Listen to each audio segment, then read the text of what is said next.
అందరికీ నమస్కారం. నా పేరు కాంచనమాల. నా ఛానల్ పేరు కాంచనమాల కాజా యూట్యూబ్ ఛానల్. మార్చి 15వ తారీఖు మా పెద్ద మనవడు పుట్టినరోజు. ఆయన పుట్టినరోజు అంటే నాకు మొత్తం 22 ఏళ్ళు వెనక్కి వెళ్ళే ఆలోచిస్తున్నాను. ఎందుకంటే మా మనవడు పుట్టడం కోసమే మేము ఫస్ట్ టైము అమెరికా రావటం జరిగింది. మా అమ్మాయి కాలిఫోర్నియా ఫ్రీమాంట్లో ఉంది. ఇప్పుడు కూడా అక్కడే ఉందనుకోండి. మా మనవడు మార్చి 15 పుట్టాడు. మేము ఫిబ్రవరి 21వ తారీఖు 2003 మేము ఫస్ట్ టైము ఇంటర్నేషనల్ ఫ్లైట్ ఎక్కాము. ఇది బేగంపేట ఎయిర్పోర్ట్లోను నేను మా వారు సింగపూర్ ఎయిర్లైన్స్లోను అప్పుడు తీసుకోవటం టికెట్ అయ్యింది. సింగపూర్ నుంచి హైదరాబాదు బేగంపేట ఎయిర్పోర్ట్ నుంచి సింగపూర్ నుంచి మళ్ళా మధ్యలో ఎక్కడో సియోల్లో కూడా ఆపారు ఫ్లైట్ క్లీనింగ్ కోసం. తర్వాత అక్కడి నుంచి శాన్ ఫ్రాన్సిస్కో. మా మనవాడు పుట్టినరోజు సందర్భంగా ఇప్పుడు మా first time flight journey pictures అన్నీ తీసుకుని నేను చూసుకుంటున్నాను. కాలం ఎలా గడిచిపోయిందో. 22 ఏళ్ల ప్రయాణం అమెరికాకి ఇండియాకి తిరిగాము 2003 నుంచి. తర్వాత 2003 నుంచి 2017 వరకు. తర్వాత ఇంకా ఇక్కడ సెటిల్ అయిపోవటం జరిగింది. ఈ పిక్చర్స్ అన్నీ చూసుకుంటే ఎంత స్ట్రాంగ్గా ఉన్నామో, అప్పుడు ఎలా తిరిగామో అనిపిస్తుంది. దానికి తోడు ఎన్ని లక్షలు పోసామో టిక్కెట్లకని కూడా అనిపిస్తుంది. కాకపోతే మరి ఎవరు లేరు కాబట్టి, ఇక్కడే ఇద్దరు ఉన్నారు కాబట్టి ఇంకా అట్లాగా తిరగటమైంది మనవల కోసం. సరిగ్గా మా వారు రిటైర్మెంట్ తీసేసుకున్నారు 2002లో జూన్లో వాలంటరీ రిటైర్మెంట్ తీసుకున్నారు.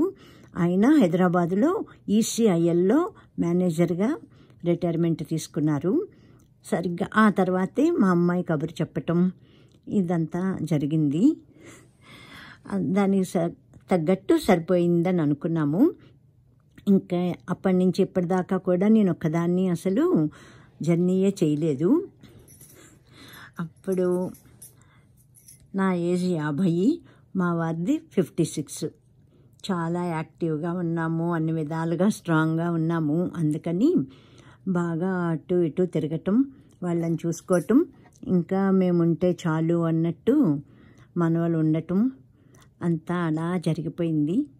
ఇప్పుడు మాకున్నప్పుడు మాకు ఇష్టమయ్యి రావటం, వాళ్ళని చూసుకోవటం జరిగింది. ఇప్పుడు 2007 నుంచి మేము ఇక్కడే ఉంటున్నాము, సిటిజన్స్ అయిపోయి.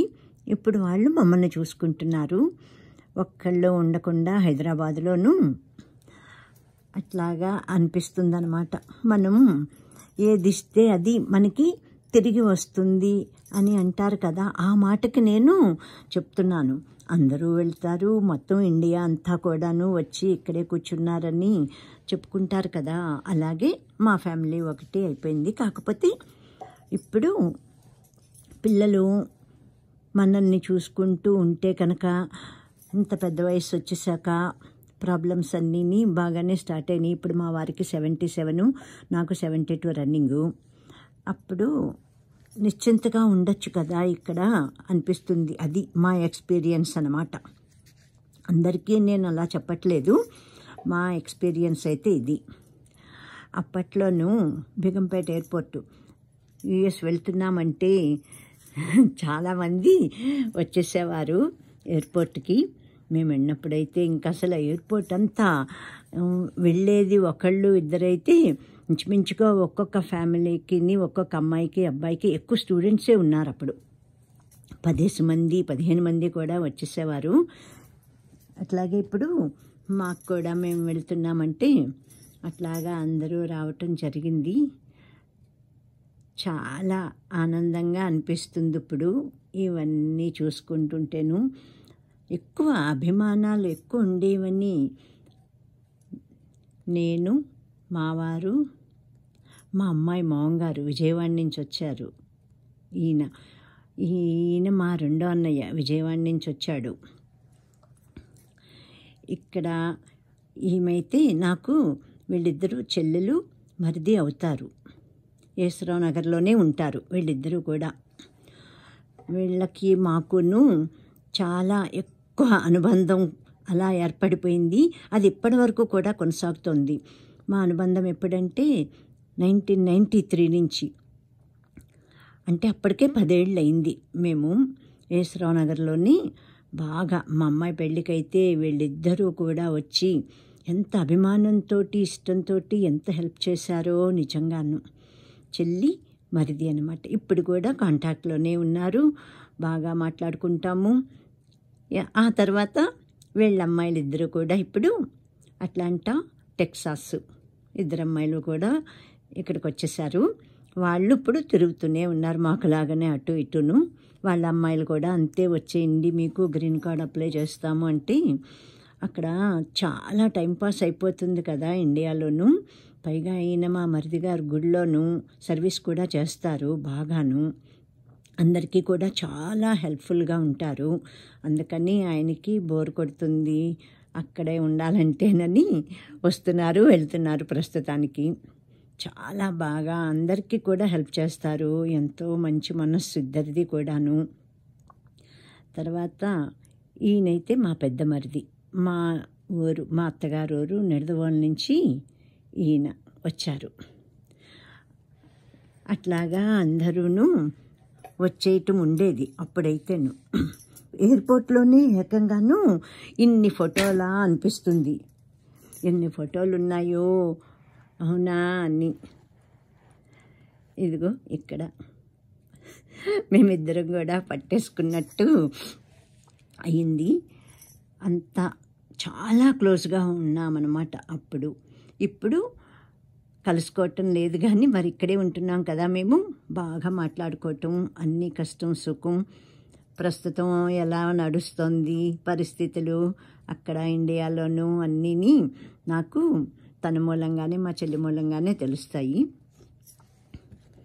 ఇది ఫ్లైట్లోనూ మా వారు తీసినట్టున్నారు. పెద్ద ఎక్సైటింగ్ కదా.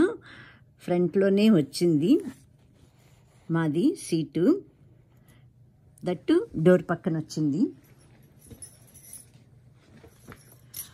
ఆ తర్వాత నాకు అందరితోటి మాట్లాడటం అది ఇంట్రెస్ట్ మూలంగాను అక్కడ కిచెన్లోకి వెళ్ళి ఎయిర్ హోస్టెస్లతో కూడా మాట్లాడేసేదాన్ని.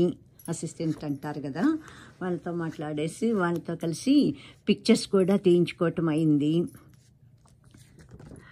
ఇంకా ఉండాలి వాళ్ళతోటి, ఇద్దరే కాదు మొత్తం నలుగురు. ఇంకా వేరే పిక్చర్స్ అయితే దొరకలేదు, ఇవి మాత్రమే దొరికినాయి. లగేజ్ అయితే ఎంత లగేజో అనిపించింది ఫస్ట్ టైం కదా. 4 పెద్ద సూట్ కేసులు, 2 క్యాబిన్లు, ఎంత అయితే అంత మొత్తం. అప్పటి నుంచి ఇప్పటిదాకా అంతే 23 నడుస్తుంది. Cabin luggage 7. అట్లాగా మోసుకొని వచ్చేసాము. ఓపికన్నంత వరకు షాపింగ్ చేయటం అట్లాగా అనిపిస్తుంది. ఇప్పుడైతే అన్నీ ఇక్కడ బాగా దొరుకుతున్నాయి. అయినా బాగా వెల్ సెటిల్డ్ కదా, ఇంత ఏమీ ఉండదు. ఈయన మా మరిది, మా అన్నయ్య గారు, విజయవాడ నుంచి వచ్చిన అన్నయ్య గారు. ఇవన్నీ ఎక్కువ మా రెండో అన్నయ్యే ఎక్కువ ఫోటోలు తీయటం. ఆ అన్నయ్యకే చాలా ఇంట్రెస్ట్. ఇవైతే నేను విండోలోంచి తీసుకున్నట్టున్నాను. అప్పుడు ఫస్ట్ టైం కదా ఫ్లైట్ జర్నీ, చాలా ఎక్సైట్మెంట్ అన్నమాట. ఆ తర్వాత ఎవరికైనా ఉండదు కదా, తర్వాత ఫస్ట్ టైమే ఉంటుంది. ఎంత ఓపికగా ఎంత జర్నీ చేశామో అనిపిస్తుంది ఇప్పుడు. ఓపికలు తగ్గిపోయినాయి కదా. అందుకని ఇప్పుడు అమ్మ బాబోయ్ ఇండియా వెళ్ళటం అంటే ఇంత లాంగ్ జర్నీ చేస్తేనే తప్ప ఇండియా వెళ్ళటం ఉండదా అనిపిస్తుంది ఇప్పుడైతేను. సరిగ్గా 22 ఏళ్ల క్రితం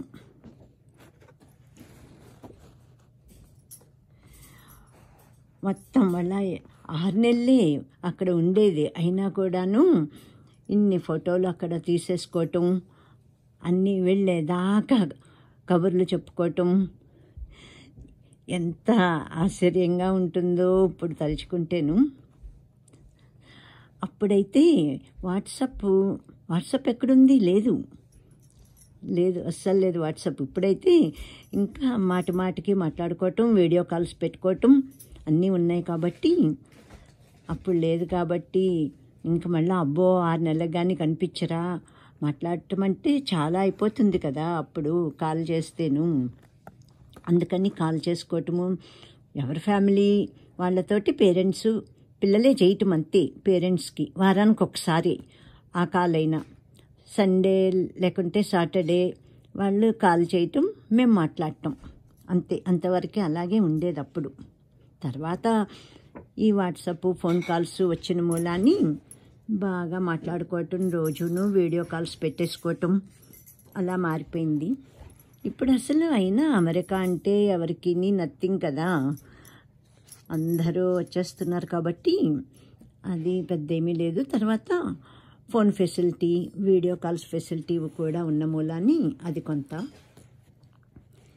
ఇది వాళ్ళే తీశారు, ఎయిర్ హోస్టెస్ని అడిగాము, లైటింగ్ సరిగ్గా లేని మూలంగా బాగాలేదు.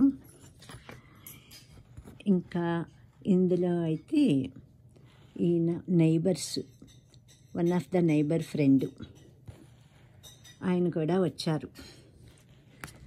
ఇదంతా బేగంపేట ఎయిర్పోర్టు. ఆ తర్వాత బేగంపేట ఎయిర్పోర్ట్ శంషాబాద్ ఎప్పటి నుంచి అంటే 2008 నుంచి అనుకుంటాం. కరెక్టే, 8లో మేము దిగటం దిగటం అయితే బేగంపేటలో దిగాము. మళ్ళా వెళ్ళింది 9లో వెళ్ళాము. 9లో మళ్ళా శంషాబాద్లోని మేము ఎక్కాము. బేగంపేట అయిపోయింది. ఎంత దగ్గరగా ఉండేదో మా యేసరావు నగర్కి బేగంపేట, శంషాబాద్ ఎయిర్పోర్ట్ ఎక్కడో దూరం అయిపోయింది అనుకుంటాము. ఇప్పుడు కూడాను చాలా దగ్గరగా ఉండేది మాది. డాక్టర్ యేసరావు నగర్ నియర్ ఈసీఐఎల్, అక్కడే సైనిక్పురి అంటే అప్పుడు బాగా తెలిసేది అందరికీ. ఇప్పుడు చాలా దూరం అయిపోయింది ఎయిర్పోర్ట్ అనుకుంటాము. ఇవన్నీ ఎక్కడో ట్రాన్సిట్లోను సింగపూర్ చేరే వరకును. ఆ తర్వాత మేమిద్దరం ఉన్నవి ఎవరినైనా అడిగినట్టున్నాను, వాళ్ళు తీసి పెట్టారు. ఇది మా మనవడు పుట్టినరోజు రేపు లేదు, ఎల్లుండ సందర్భంగా నేను ఇవన్నీ ఎప్పుడూ తీయలేదు, ఇలా రికార్డ్ చేసుకోలేదు. ఇప్పుడు ఫస్ట్ టైం అన్నమాట. ఫస్ట్ టైం తీసి రికార్డ్ చేసుకుంటున్నాను. ఇవన్నీ ఇప్పుడు యూట్యూబ్లోనూ ఉండిపోతాయి కదా ఇలాగా అమ్మ అని మా అబ్బాయి చెప్పిన మూలంగా ఇప్పుడు ఈ పద్ధతి మొదలుపెట్టి నేను అన్నీ చేసుకుంటున్నాను. చాలా చాలా ఆనందంగాను ఇవన్నీ చూసుకుంటే విచిత్రంగా కూడా అనిపిస్తుంది. ఎన్నిసార్లు ఎక్కామో ఎన్నిసార్లు దిగామో కానీ ఫస్ట్ టైంది అయితే అందరికీ కూడా గుర్తుండిపోతుంది కదా. ఇవన్నీ సింగపూర్ ఎయిర్పోర్ట్లో.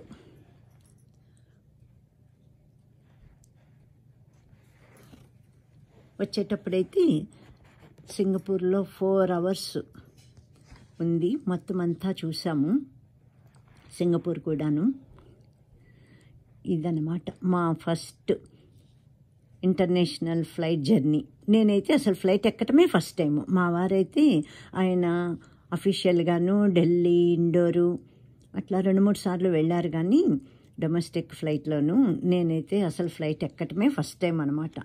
మా మనవడు ఎక్కించాడు మమ్మల్ని. Thank you for watching all of my videos, my dear viewers. Thank you once again.